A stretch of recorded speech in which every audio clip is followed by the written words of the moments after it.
Miss হবে না আপনার পছন্দের টিভি শো। দেখুন জি5 অ্যাপে একদম ফ্রি। আমি আর মন্দার পালিয়ে গেছিলাম কারণ যাতে আমরা এই শয়তানটাকে ধরতে পারি। জজ সাহেব আমি নির্দোষ, বিশ্বাস করুন আমি সম্পূর্ণ নির্দোষ। আমাকে জোর করে প্রাণের ভয় দেখিয়ে এই স্বীকারোক্তি করেছে এই শ্যামলী আর মন্দার।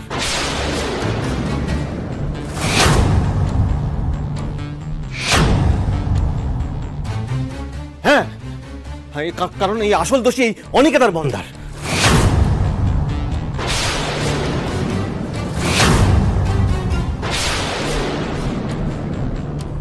তাহলে আপনি বলুন না, যখন কলকাতায় মন্দারকে অ্যারেস্ট করতে যাওয়া হলো, পালিয়ে গেল কেন? এই সব কিছু ওদের আগে থেকে প্ল্যান করা ছিল।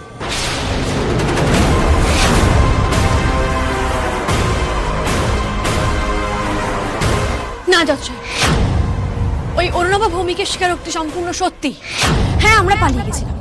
আমি আর মন্দার পালিয়ে গেছিলাম কারণ যাতে আমরা এই শয়তানটাকে ধরতে পারি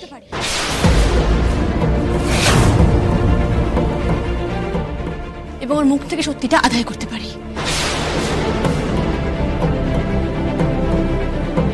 তাহলে স্যারের মতো একজন ভগবান্তটা মানুষের উপর এই অভিযোগ সারা জীবন থেকে যেত। আমরা স্যারকে বাঁচাতে পারতাম না, সেই কারণে করেছি।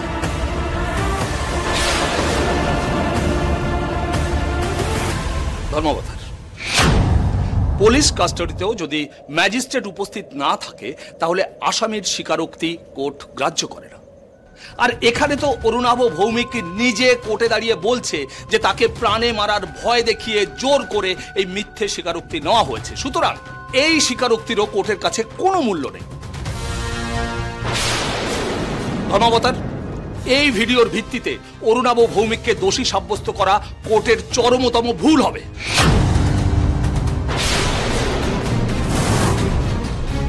আমার লার্নেড ফ্রেন্ড, মহামান্য আদালতের ভুল ঠিক সেই বিচারটা কি আপনি করবেন?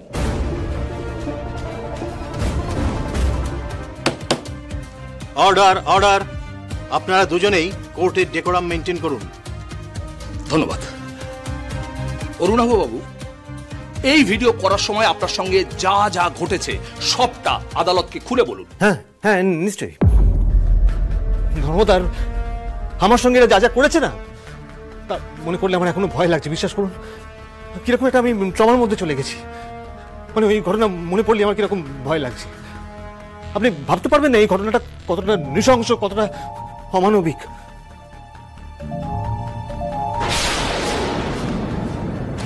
মাথার উপর থেকে সবটা চিতা তোকে এখানে চিড়ে চিড়ে কামড়ে কামড়ে খাবে। ভালোই ভালোই বলছি, এখনো সময় আছে সত্যিটা স্বীকার করে। তা না হলে কিন্তু আজ তোকে কেউ বাঁচাতে পারবে, কেউ না। বাঁচাও বাঁচাও বাঁচাও! এই কে কোথায় আছো? বাঁচাও আমাকে! এই মন্দার! আমাকে একটা গাছে বেঁধে রেখে রক্ত স্নান করিয়ে চিতাবাঘের মুখের সামনে ছেড়ে দিয়েছিল ওরা।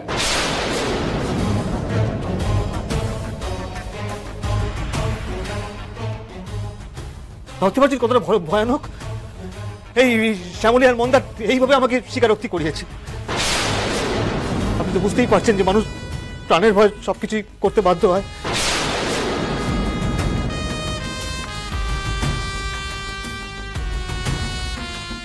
তাই শুধুমাত্র এই মন্দার অনেকের নয়, মহামান্য আদালতের কাছে আমি আর্জি করছি, একজন পোটেনশিয়াল খুনি হিসেবে যেন এই শ্যামলীকেও শাস্তি দেওয়া হয়।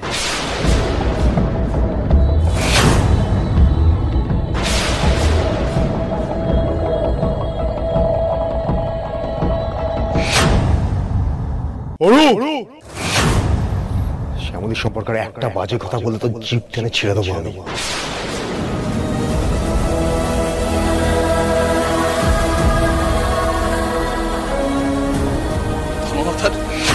দেখছেন আপনার সামনে কোর্টে দাঁড়িয়ে কিরকম কথা বলছে, তাহলে কোর্টের বাইরে কি বলতে পারে?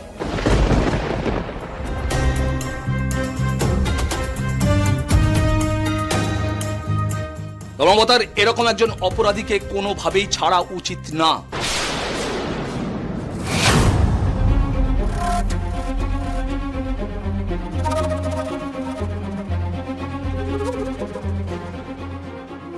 এই তিনজন এমন ঘৃণ্য অপরাধ করেছে যে এই অনিকেত মল্লিক, শ্যামলী মালাকার এবং মন্দার চৌধুরী এই তিনজনের যাবজ্জীবন কারাদণ্ড হওয়া উচিত।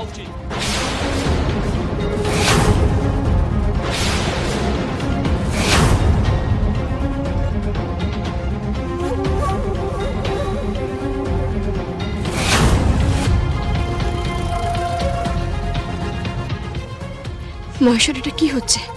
সমস্ত কিছু যে ঘেটে যাচ্ছে। এত কষ্ট করে প্রমাণ জোগাড় করলাম, তাও কি স্যারকে ছাড়িয়ে নিয়ে যেতে পারবো না? সহায় হও মহেশ্বর, সহায় হও।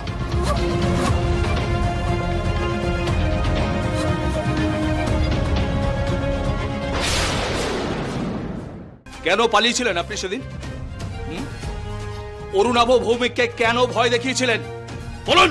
তোর কি করতাম? আর অন্য কোনো উপায় তো ছিল না। আরে লোকে আমায় গুন্ডা বলে, এই শয়তানটার মুখ থেকে সত্যিটা বার করার জন্য আর তো অন্য কোনো উপায় রাখেনিও। একদম একদম মহামান্য আদালত, আমি বলছি উনি যেটা বলছেন সম্পূর্ণ মিথ্যে কথা বলছেন। অরুণাভ ভৌমিক সম্পূর্ণ মিথ্যে কথা বলছেন। এই সমস্ত কিছু এই অরুণাভ ভৌমিকই করেছে, মন্দার কিচ্ছু করেনি। জজ সাহেব, আমি নিজে বলছি ও নির্দোষ, ও কিচ্ছু করেনি। দেখুন শ্যামলী দেবী, কোর্ট কারুর মুখের কথায় বিশ্বাস করে না। কোর্টে প্রমাণই শেষ কথা। ধর্মবতার, আমি এই কোর্টে দাঁড়িয়ে সবার সামনে বলছি, অনিকেত মল্লিক, এই অনিকেত মল্লিক কিঞ্জলকে মারার প্ল্যান করেছিল।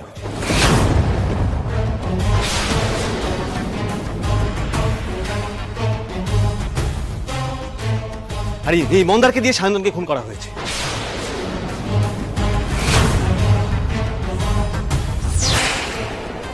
সায়ন্তন আর বেঁচে নেই ধর্মবতার। হ্যাঁ, আমি ওখানে স্বীকার করেছি, কারণ আমাকে ভয় দেখিয়ে মিথ্যে কথা বলানো হয়েছে। মিথ্যে।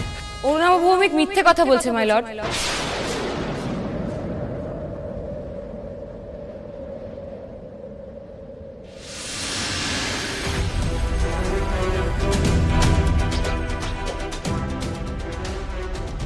রোহিণী দিদি একদম ঠিক সময় এসে গেছে বাবা।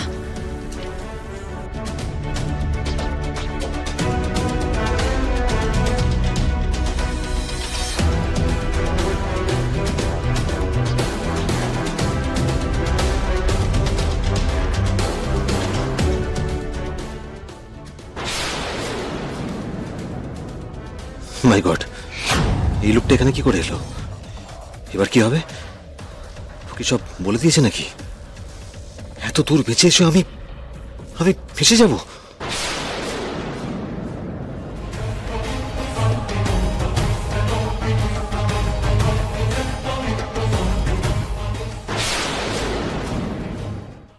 জি5 ডাউনলোড করুন আর সব এপিসোড দেখুন একদম ফ্রি।